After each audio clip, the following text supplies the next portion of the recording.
Бүркүт канаттуулардын эң көрктүүсү жана күчтүүсү. Улуулук жана кадыр-барк жагынан ага тең келүүчү канаттуу жок. Себеби ал бийик жерлерде гана жүрөт. Өз олжосун 9000 метр алыстыктан көрө алат. Өтө ачкачылыктан өлөйүн деп турса да, тарып жебегендиги менен башка канаттуулардан айырмаланып турат. Көп жашаган канаттуулардын катарына кирет. 70 жылга чейин өмүр сүрөт. Жашы 40-ка жеткенде тырмактары алсыз болуп, олжосун кармай албай калат.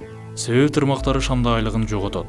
Күчтүү, бекем тумшугу өтө эле кайрылып, этти жулуп жегенге жарабай калат. Түктөрү денесине жабышып калат да, учуу өтө эле кыйындыкты жаратат. Бул көйгөйлөр бүркүттү эки чечимдин бирин кабыл алууга мажбур кылат. Жай баракат өлүмгө моюн сунуп берет. Же жашоосун өзгөртүүчү чечимди кабыл алат да, кайрадан калыбына келтирүүчү өтө азаптуу 150 күнгө созулган процессти баштан өткөрөт.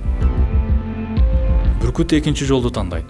Бар күчү менен тоонун чокусуна учуп чыгат. Алгач эле тумшугун катуу бар күчү менен тоого уруп, эски кайрылып калган тумшугунан эч нерсе калбай калганча чаап сындырат. Күчтүү, мурдагыдай жаңы тумшук өсүп чыкканга чейин бир канча убакыт күтөт. Андан кийин тырмактарын ташка уруп сындырат. Бир канча убакыттан кийин жаңы тырмак өсүп чыгат. Денесиндеги оорлошуп, эскирип калган түктөрүн жулуп чыгат да, жаңы түктөр өсүп чыкканга чейин күтөт. 5 айга созулган бул оор процесс аяктагандан кийин бүркүт кайрадан абада жеңил уча баштайт. Эми бүркүттүн кайрадан 30 жылдык жашоосу башталат. Эгерде бүркүт эскирип калган түктөрүнөн, тырмактарынан жана тумшугунан өз учурунда арылбаса, анда ал болгону 40 эле жыл жашайт.